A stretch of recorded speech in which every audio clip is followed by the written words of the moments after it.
Welcome back to Johnny and DayZ Mod Reviews. How you doing, Johnny? What's up? Well, not too much. Here we are again in Namalsk.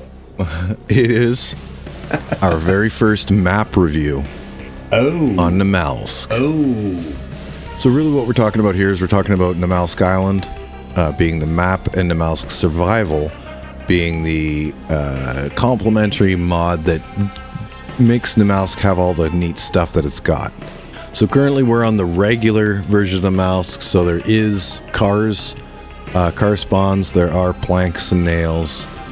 It isn't quite as hardcore, but it's bad enough. It's bad enough.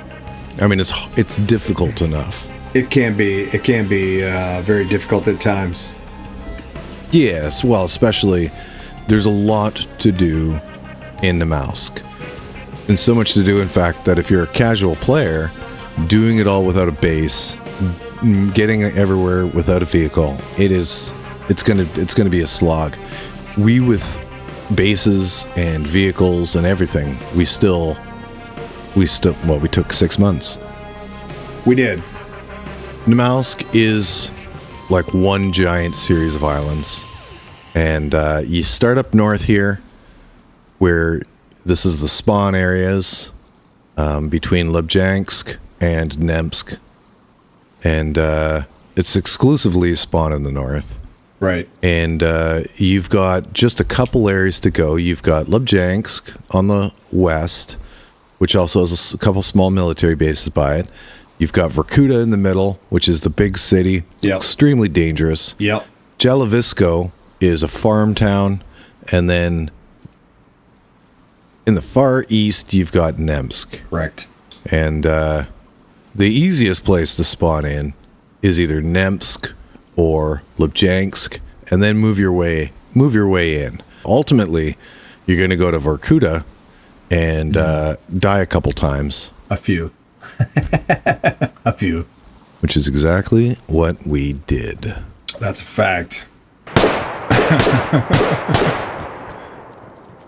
Ooh. I'm going to need a weapon cleaning kit. Yep. I mean, I suppose this just goes to show how dangerous this goddamn city is. Yeah. If you're playing Namalsk in general, you go probably 3/4 of the way through the evolution of the map before you even want to shoot things. Oh, yeah. This is a sneak and stab map. If you start shooting, you will probably die. Just because you're going to spawn a lot of trouble. Base building, most of the time, Namalsk does not have base building. It is just a free run. You spawn in and you try to get as much done towards the mission as you can. The mission is reasonably difficult, being that you're freezing. Things are really hard to find. The food is frozen when you find it. Yep. You have to thaw the food. So here we have stuff falling on our head, and as you can see, it snows in Namalsk. The snow takes the place of rain. Correct. And one of the ways that you can really tell that is I'm just standing beside the vehicle, and I can literally hear the sound of rain. Yep. I'm in it, pitter-patter. You notice that the sky just went a little bluer. Everything got blue. What's that mean, I wonder? Blue would mean a cold event. Cold event. Cold events occur regularly on Namalsk. Then at some point, you'll see the color change back to an orangey hue. That is the cold event end. Yep. And then quite often, seconds later, boom, it turns blue again because Namalsk loves its cold events. It does. The storms in Namalsk, they start really quite quietly with a little bit of thunder. Next thing you know, you get lightning strikes and eventually these big booms that knock you out. Yep. If you're outdoors, you will take a lot of damage. If you're indoors with a concrete floor and 4 walls and a roof, right, you will live. Yeah, well, and it's funny because the storm is creepy too. So it's not just thunder and lightning and boom, you're out, there's some creepiness factor to it as well. Like the little playground voices, the kids' voices. Yeah, and exactly. the deep rumbles. Exactly. Yeah, it is. It is really quite creepy. If it's your first times in the storm, you're going to be like, what the hell just happened here? Exactly. There's a bit of a white elephant in the room, and that's that we're both wearing spacesuits. We are wearing spacesuits, and they do make a huge difference. Yeah, it's a dry suit. It's an NBC suit. It is a thermal suit. The suit's actually really excellent. Now there is a shortcoming in this suit, though. What's that? Well, you're pretty well limited to what you can carry. Yes, 35 slots. Yep. You do get a belt or a hip bag slot. Yep. And you can wear a face cover. You can. The hardcore Namalsk has no vehicles, which, sucks if you want to drive around. Right. Oh, there you go. Oh, you just there you go. saw that pop back to orange. Yep. End of cold event. End of cold event. And here we are. Is that the cold event? Yeah, the cold event's starting again. Right? We're just like that. I didn't take any time, did it? Nope. All right, so I've never seen this before in game. It's big. It is big. It is big. Big and noisy. Now the thing is that in order to get here, you have to walk across this ice. Yep. You probably have to swim at parts. I'm guessing. Is this a swimmer? 100%. Yeah. Oh yeah. 100%. Yeah. So going from Namalsk all the way to Lubjansk is going to be a bit of a run. But you're going to have houses, you're going to have food, you're going to have places to build fires.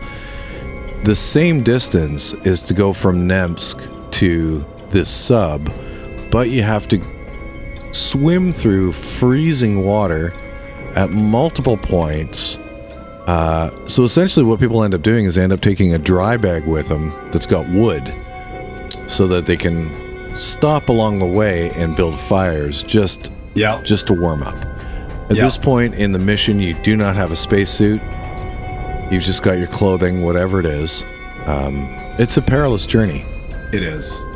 And this is where you're going to find some night vision. This is where you're going to find one of the access cards that you need. Looks like there's some muon detectors down in here. And yeah, NVGs are... in early game, NVGs are extremely difficult to find. Yeah, they're gold. I think we played for 2 months. Oh yeah, with only 2 of us having NVGs. Yep. People were switching off, to borrow the NVGs just because, to drive or whatever. Guilty. They were so hard to find. Guilty. Namalsk has extremely unique assets like this. I believe it was the first snow map ever. So you've got snow, you've got snow drifts, you've got food freezing, also got frostbite. Yep. So when you spawn with just your regular clothes, and you'd notice that you have a light blue box around anything that isn't protected. Yep. And that is the threat of frostbite. And if the box goes dark blue, then you have frostbite, and you'll actually lose a portion of your permanently lose a portion of your stamina, I believe. Yeah, there's a lot to pay attention to on this map for sure. So once you have your spools and your card, you're going to want to come over to here and print your spacesuit. So there is a couple steps that has to happen. First of all, you have to have like a pipe wrench. Yep, pipe wrench. And you go up and you turn off the gas. So I mean, you just put this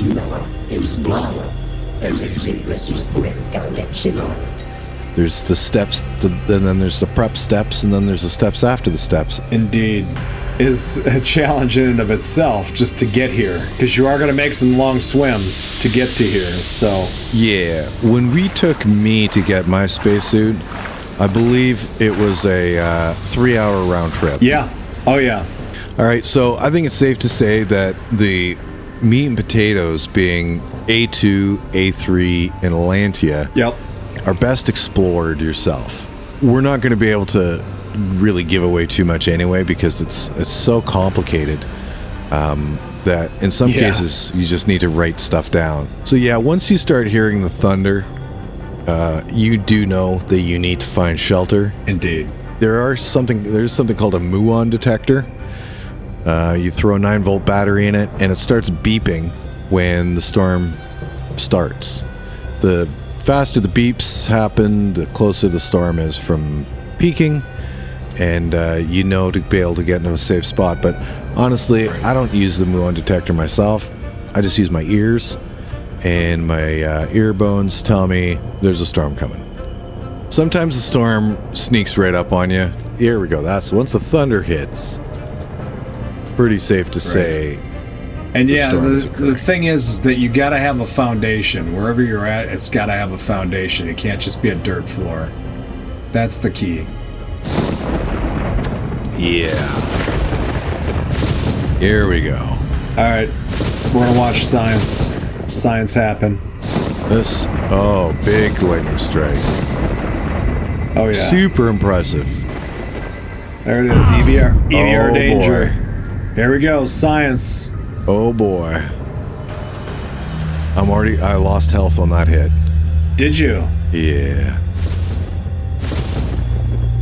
No. Not much. Still good. I'm just a down arrow.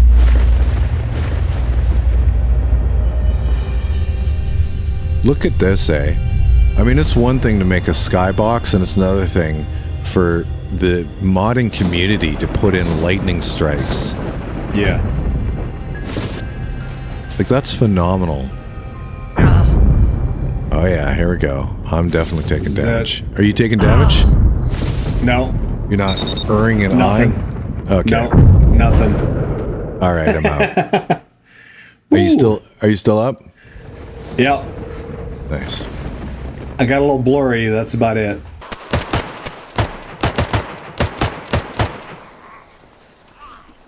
Ooh.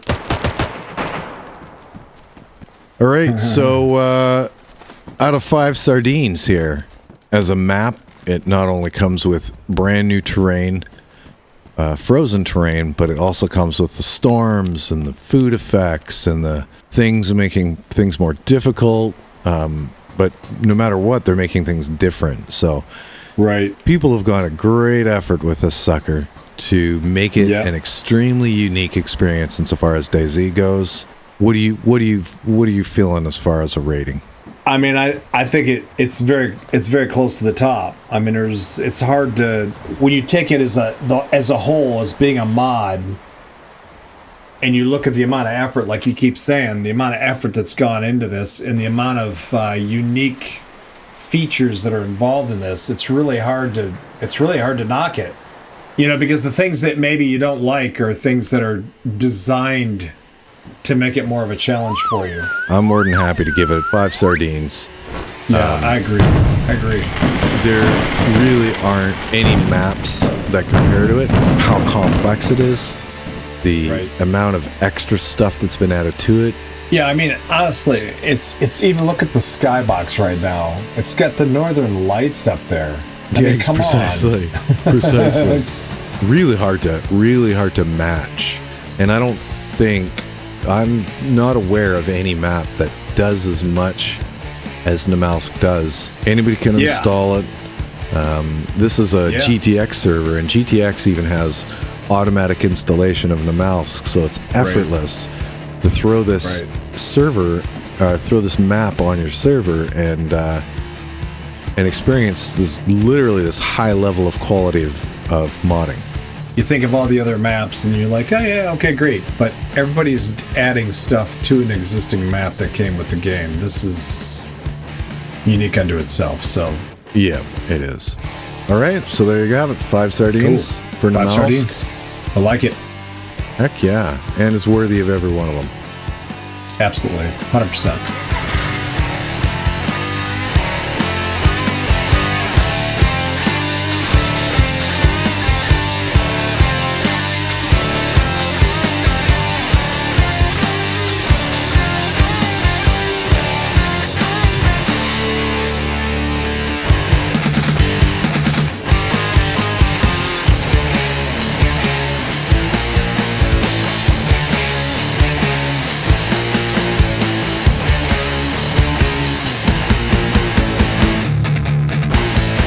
I'm going to hit every guardrail on the way down. Perfect.